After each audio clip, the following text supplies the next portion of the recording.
Hi, my name is Asta, and in today's anatomy class we will be discussing about the basic terminologies of anatomy. And instead of diving deep into the definitions and everything, I'll be teaching you how to understand these terminologies properly. So let's get started.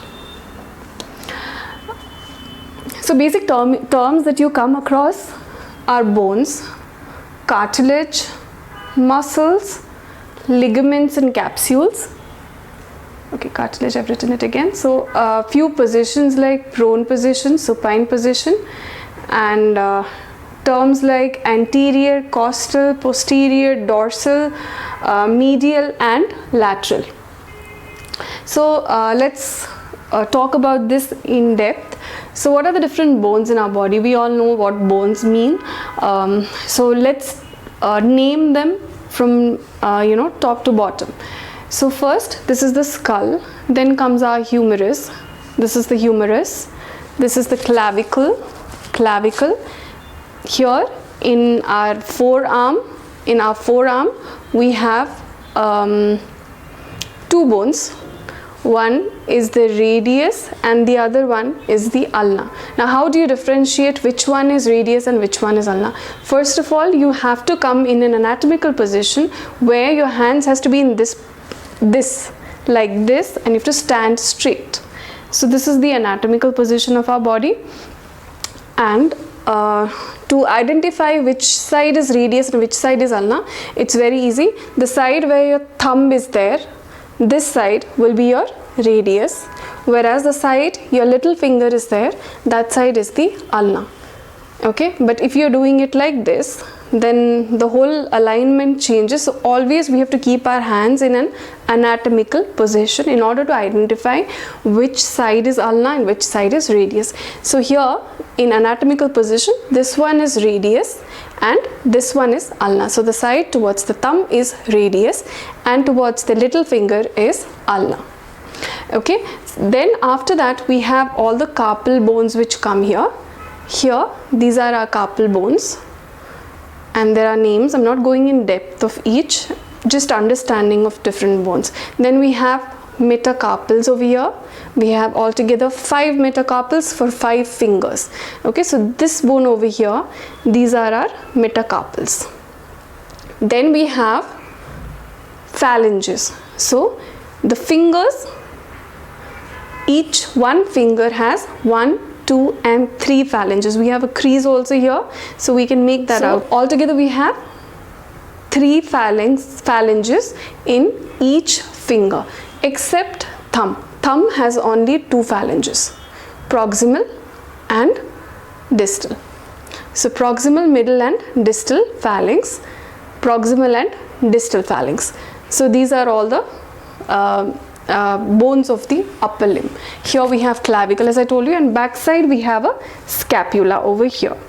Okay, and the spine, which we can see over here, the center part, this is called as vertebrae. So we have vertebrae over here. From here till down we have vertebrae.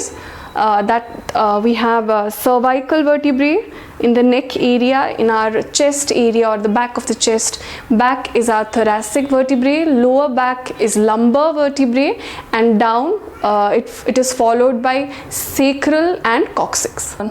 So the bones of lower limbs are from here. Let's start. There's a hip bone over here. We have a femur. We have patella over here. And similarly, like we had in our upper limb, we have a tibia, which is there in the medial side, and laterally we have fibula. So we have 2 bones over here, tibia and laterally fibula. And we have tarsals, we have metatarsals, and we have phalanges. So now talking about cartilage. What are cartilage? Cartilage are the structures that is covering the bone. So can you see here? If you can see here in this diagram, this is the bone, and cartilage covers the bone from the sides. Okay, or might not be. This is a basic example of cartilage. So what is the main role of cartilage? When there is a lot of weight coming down in the bone, so it prevents that weight to come, and that stress, it prevents that load, and it absorbs the shock It works as shock absorber or absorbing the load of the body. Other than that, it also supports the bone in various places where bone requires more flexibility, and it also prevents the friction happening between the two bones while in the joints when it is moving. So if you're a non-vegetarian, if you have had food in chicken in KFC, then the leg piece that you take, there's a chewable bone that you find in that, right? So the structure will be something like this, and on top there'll be a chewable bone. So that is the cartilage. So please keep that in mind when you that should be the understanding of cartilage whenever you read it. So it's there outside the cover, like on the cap. It forms a cap kind of thing on the bone. It's a chewable kind of flexible bone. I hope cartilage is clear now. Now coming to muscles, we all know what muscles are. If you ever go to gym, or if you ever work out, you might be able to tell the names of the muscles as well. So these are the muscles like biceps, triceps, deltoid, the forearm muscles, flexors. There are a lot of muscles. So let's not go in depth of what muscles are where. We might make many other videos related to that. So we all know muscles. What is the major role of muscle now? The basic function of muscle is movement. Muscles have capacity of contracting and relaxing. Contracting means shortening. If the muscle is of this length, then it has capacity to contract, shorten, and then relax. One theory that is very important to understand about muscles is that it is attached. If this is one bone and there's another bone over here, so it is attached to one bone on one side, and then it will be attached to the other bone. So between the two bones there will be a joint which is being formed. So, and joint is where the movement occurs. So when the muscle shortens, what it does is, for example, if it is coming from here, what it does, it pulls the bone towards it. So wherever, whichever way it is shortening, it pulls the bone. Because we can't remove when it is shortening, either it has to come off the bone, but which is not possible. So instead it pulls the bone in different direction, or in the direction of the pull of the muscle. So that's how the movement occurs. That's how the flexion, and different other movements occur. So this is one important point to understand. Apart from movement, muscles also provide stability. It also provides stability like deltoid and many other muscles. I'll be going in depth of it when I come to each joint biomechanics. So let's talk about ligaments and capsules. What are ligaments? Ligaments are the structures which are, again, like muscles. It will also be connecting the two bones. So how we have muscles present? If this is one bone and if this is another bone, muscles are present from attached to one bone and attached to the other bone, right? So when it is shortening, what it is doing, it pulls the bone in this direction. Okay, so this is how the movement happens. Now similarly, ligaments are present in between the two bones, but it does not have tendency of contracting and relaxing. So how does it help? It helps to keep the two bones fixed in one position, and it helps in stability and not mobility. So ligaments help in stability. Now the other structure is capsule. Capsule is also like ligament only. It also helps in stability, but how is it present? It is present, now if two bones are there, it is present all over the joint. Two bones forming a joint. Capsules cover the entire joint from all the direction and all the surfaces. So it's something like this. So if we have one bone here, other bone here, ligament is only crossing like this, or it might be coming from this way, but the capsule, it encloses the whole joint from all direction, from backside, front, in 3D. It encloses the joint from all direction like a jacket, and it prevents the movement, excessive movement that happens, or dislocation, happening that could happen in the joint.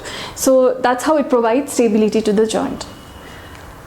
Now Coming to other terminologies like positions, what do you mean by prone position, supine position? So these are few two positions which, or a side lying position.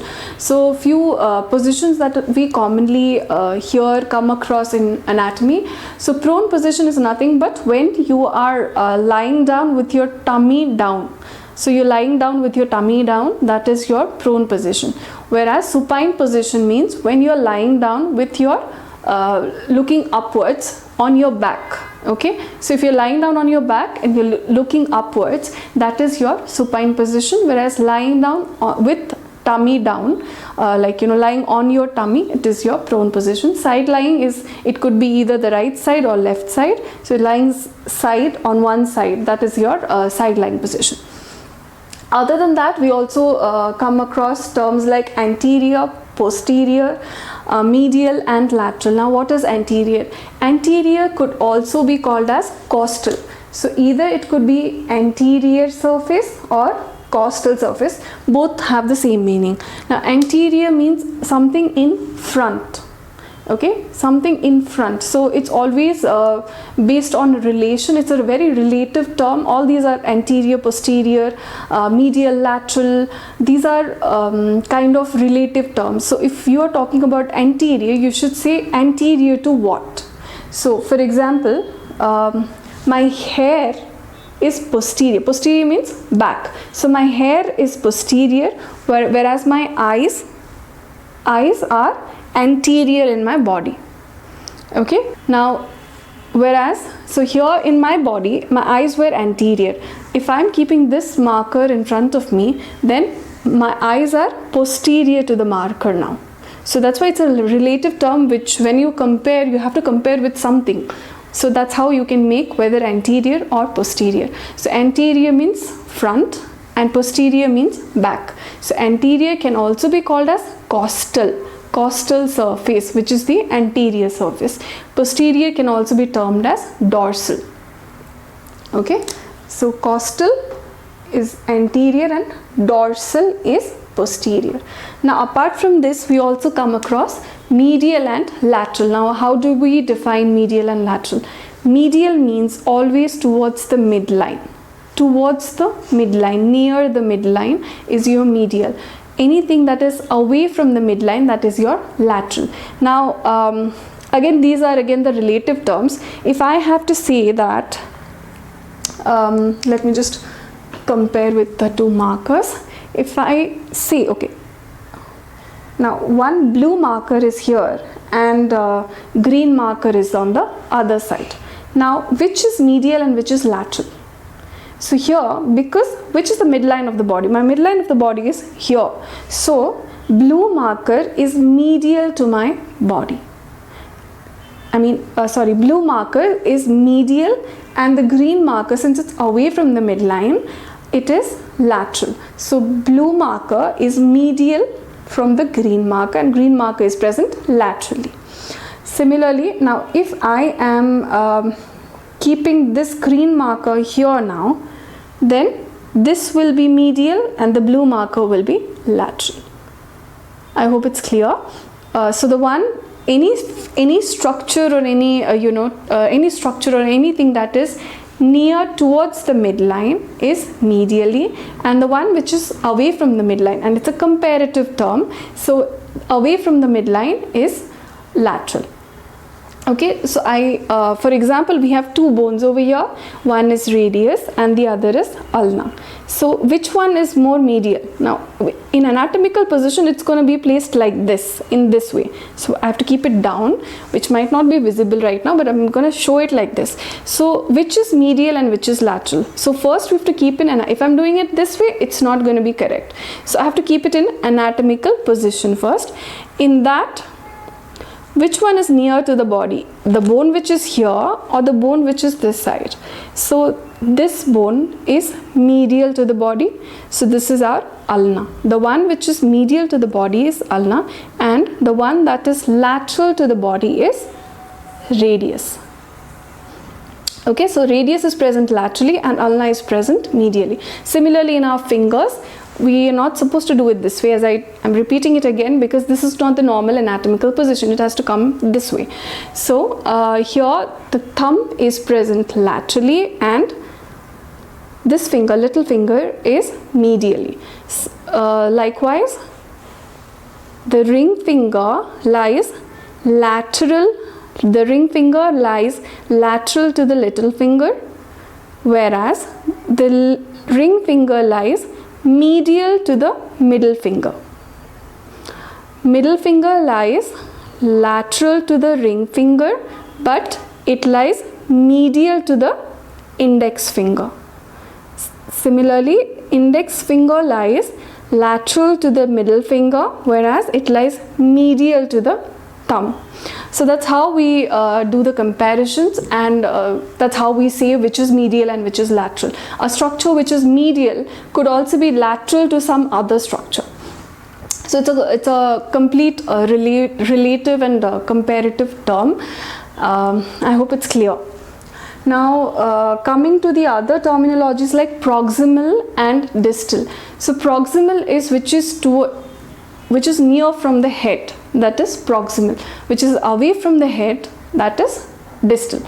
So in my body, my shoulder joint is proximal, my elbow is distal. Okay, so my shoulder joint is proximal and my elbow joint is distal to shoulder, comparing to shoulder. Similarly, if we compare elbow and the wrist joint, elbow joint is proximal and the wrist joint is distal. So towards the head is proximal, away from the head is distal. I hope the terminologies are clear now, and more than getting into the definitions, it's always very important to understand and get the logic of everything in anatomy. It's not difficult if you understand and read it.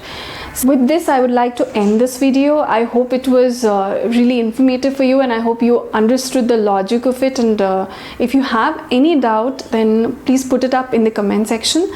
Don't forget to like this video and subscribe my channel. Do press the bell icon in order to get notified about the future videos. Thank you and bye-bye.